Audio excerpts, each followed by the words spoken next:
Thank you very much. I think I'm the only thing between you and coffee. But I'm going to ask you to bear with me because I want to give you a general update as to what's been going on in the New Horizons mission. My talk is really a mission talk, but I want to point you to Ann Verbischer's talk tomorrow morning, which is going to concentrate more heavily on some of the most recent science. So, as you know, NASA's New Horizons mission was launched in 2006 and flew for 9.5 years to reach the inner edge of the Kuiper Belt to make the first exploration of Pluto, Charon, and the system of moons around that binary planet. And then flew another 3.5 years to intercept ASIAA, the first KBO explored by spacecraft.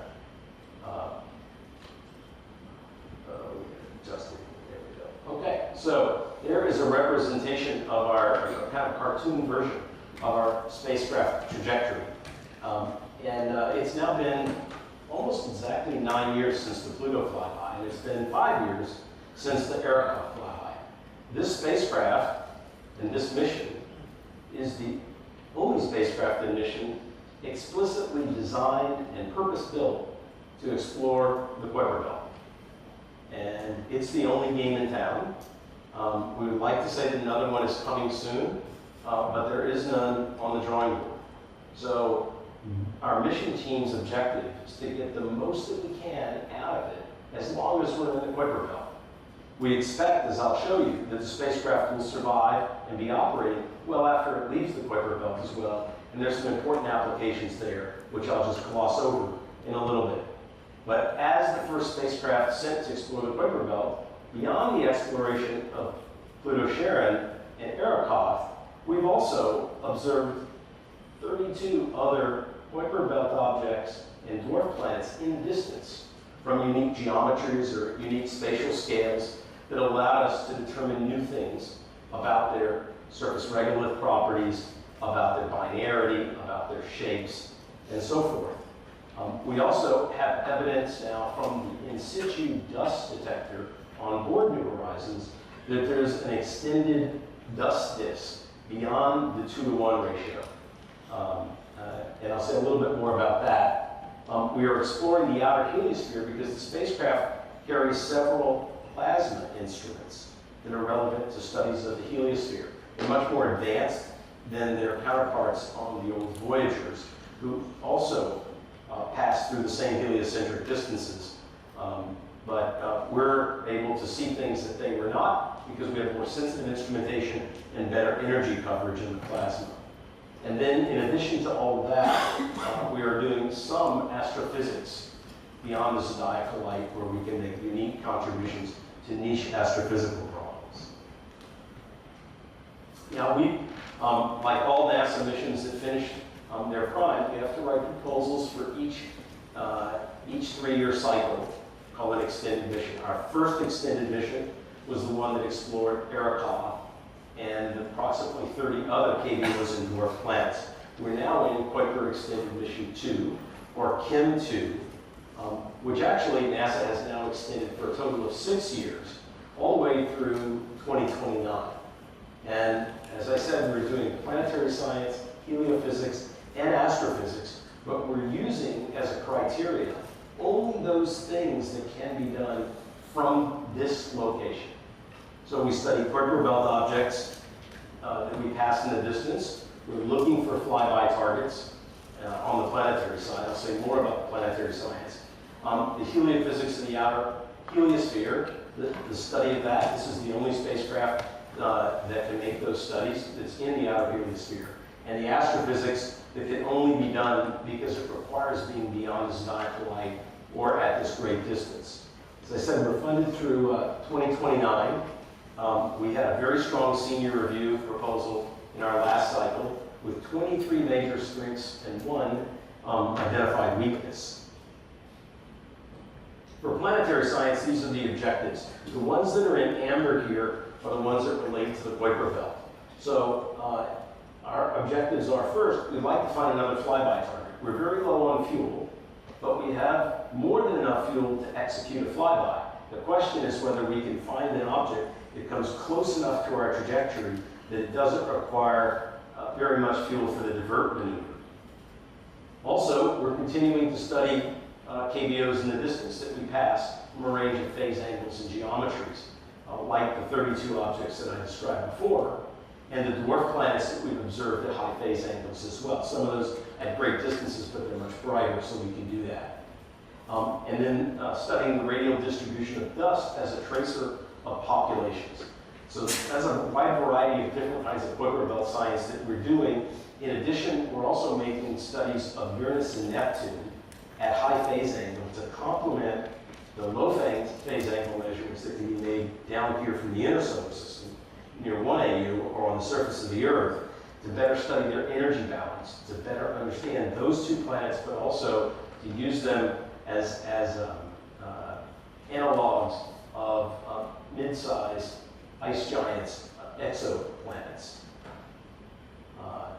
As I said, Anne will talk more about the kinds of things that is coming out of the studies of planetesimals, but I do want to point out, if I can use this laser, to just point to this, this result from a new paper by Alex Donner in 2024. This shows the number of dust impacts as a function of heliocentric distance. And we and models, the models being the lines through here, expected beyond the 2-to-1 mean motion resonance that we would see a precipitous drop-off in the amount of dust, and therefore the dust flux onto the spacecraft, beyond about 47 or 48 AU. Our spacecraft is now almost at 60 astronomical units and continues to see a very high level of dust impacts, or possibly an even increasing level that suggests that there may be an outer source of bodies that are grinding on one another or are being eroded by interstellar dust particles to create that flux. This is a surprise, and as we go farther out, we'll see how far out the dust continues to increase. We are also interested in searching for that flyby target. We have primarily been using Subaru, which is a fantastic tool for this purpose. We have a collaboration with NOAJ in Japan, and have a variety of Japanese scientists in our collaboration, some of them here in the room today. And we've been using this telescope for several years to spot targets that we can study in the distance and to look for one that's close enough for another KBO flyby. But one of the most interesting things that's coming out of that work, beyond the objects that we've actually studied, is evidence in a new paper that Wes Fraser has that's just going through the refereeing process of an anomalous number of bodies at larger distances still ahead of us that give us hope that there could be the possibility of a flyby. Now, with the amount of fuel that we have left, we believe that that's a very remote possibility. But obviously, the scientific promise, if we get lucky, is just outstanding. So our team's job, we believe, is to look under every rock, to look as hard as we possibly can until we leave the Kuiper belt, so that if there is a flyby target, we go get it. And if there's not, we know that we did our very best for this community and for the larger planetary science community in having tried to find yet another KBO. So as I said, we're presently using Subaru, but our ambition is to then use the Vera Rubin Observatory in a pencil beam mode along our direction of flight. We have not yet written proposals for this, but this will allow us to do still better than we can do with Subaru. And then even further in the future, starting in 2027, if things stay on time, when the Rubin Space Telescope is launched, we'll be able to search even more deeply. All of these new tools will also require new pipelines and large computing resources that cost money, and we've gone to NASA and we've told them what this will cost. And we hope to do both those things in the future. This is probably our last year with Subaru, this year. We just had our first run of the year. We have a brand new filter that Mark Bowie helped us put together that's higher throughput. It gives us about an extra half magnitude in sensitivity, and we're using it for the first time this year. I said that we're doing heliophysics and astrophysics. The primary heliophysics is the study of the outer heliosphere, the termination shock, and then the heliopause, all of which lie ahead. The termination shock may only be 2 or 3 years ahead. And we have some evidence that we're already seeing precursor indications that we're nearing it. This is a big deal for the heliophysics community because only the Voyagers really were able to study this previously. And as I said, our instrumentation on board is more advanced and more comprehensive in some respects. And then by the late 2030s, we may be able to cross the heliosphere. That depends upon where it is, and the structure breathes in and out with the solar cycles. But eventually we will pass beyond into the interstellar medium and be able to make studies there as well, just as the Voyagers are doing now. And then from the astrophysics that we've been doing, it primarily studies the cosmic optical background. This work has been led primarily by Todd Lauer, and we've made the highest precision measurements because we're beyond the zodiacal light that have ever been made. And there's a new paper now in refereeing as well, in which we've looked at 16 different lines of sight to look for the variation or lack thereof in cosmic optical background in very dark fields around the sky. And that paper is nearing publication. And we have been doing work in the ultraviolet, looking at nearby ISM clouds and studying the ultraviolet background as well. Now, the spacecraft's very healthy. It's got a plutonium power supply that should allow us to run it to about the year 2050, maybe even a little farther out. Every year, the spacecraft's plutonium clicks down that half-life curve, produces less and less power, about 3 watts less per year. We're now 18 years since launch, so that's 55 or so watts from what we launched with. Eventually, we'll get to a point where we can't run the spacecraft. But our engineers are very clever, and they now have modes that we can operate in, very low power modes, to take us all the way out to about the year 2050, or maybe a little beyond that. As I said, the spacecraft is at 60 astronomical units. All of the scientific instruments are not only operational, but operating at spec performance as they did at launch.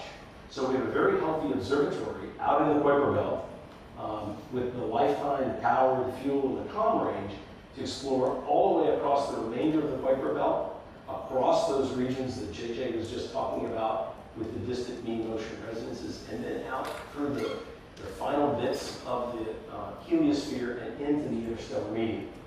We've been uploading new software on both the spacecraft and instruments to give them new capabilities that help us combat the longer and longer distances to the Earth that drive our bit rates down, and we've been doing that very successfully. And our team has been very active in terms of publications, typically publishing between 20 and 30 papers a year. You see a big pulse just before our most recent extended mission proposal, which we did 66 papers in a single year.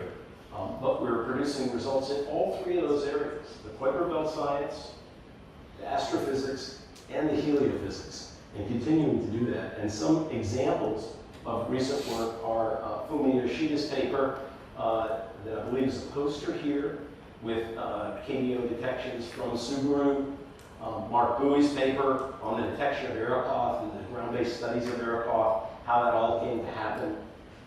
Wes Fraser's paper that I spoke about a little bit earlier on distant KDO detections. Peter Coleman's paper on the distant heliosphere. Mark Postman's paper on the 16 lines of sight to the cosmic optical background. And this is just a sampling of recent work. So you can see that we're a very active mission in producing a variety of different kinds of science that really can't be done any other way. If you're interested in following New Horizons, this is a variety of ways to do it. First of all, we'll be making scientific reports at COSPAR next month, at the IAU meeting in August, at DPS and at AGU in the States later this year. We also have a website. There's the URL, and you can sign up for, you can subscribe basically to New Horizons news there, where we have a team of people that are doing social media that post all the time. On social media, you can follow us on X, on Facebook, on Instagram, for example. And we've just started a monthly series of 30-minute new science result seminars called Spotlight Seminars. on any topic of science that we're doing. In fact, Susan Benecki runs that. Kelsey Singer, who's my deputy, is deputy principal investigator, has also been helping me put that together. The URL for that series is shown here. And in fact, the next one is midday, our time here on Thursday. And that will be Alex Donner speaking about the extended dust disk and the results that we're seeing from the dust counter on Board New Horizons. It's 30 minutes, I believe at 12 or 12:30, just around the time of our lunch break on Thursday. And then finally, I just want to say that we have a big science team. Some of the co-investigators and collaborators in this team and in that picture are in the room. I'd like to ask for people to raise their hands if you're on New Horizons, just so you see people that you can talk to about the mission. Thank you very much. But we also routinely take on new collaborators. And if you have an interest in collaborating in New Horizons and you have something unique to contribute, then please contact either myself or Kelsey Singer. And there's a process to become a collaborator on New Horizons. Collaborators are not funded, but they are inside the team and have a greater visibility than the public or the general science community does. And we're certainly interested to talk to anybody that wants to help make this a still better mission.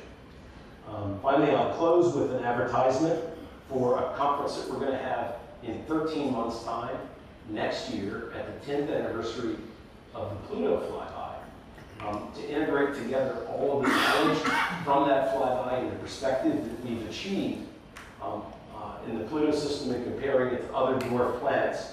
That will be at the Johns Hopkins Applied Physics Lab, where our mission control is and where the flyby activities took place, 14 through 18 July next year. And please sign up. This is a Lunar Planetary Institute conference. You can go to their website, sign the indication of interest form, and then you'll get regular updates. Abstracts will be due next spring.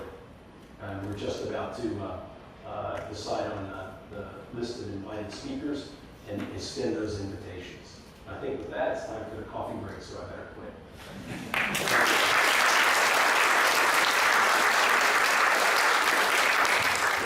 I think I have time for one question. So if anyone wants to ask something.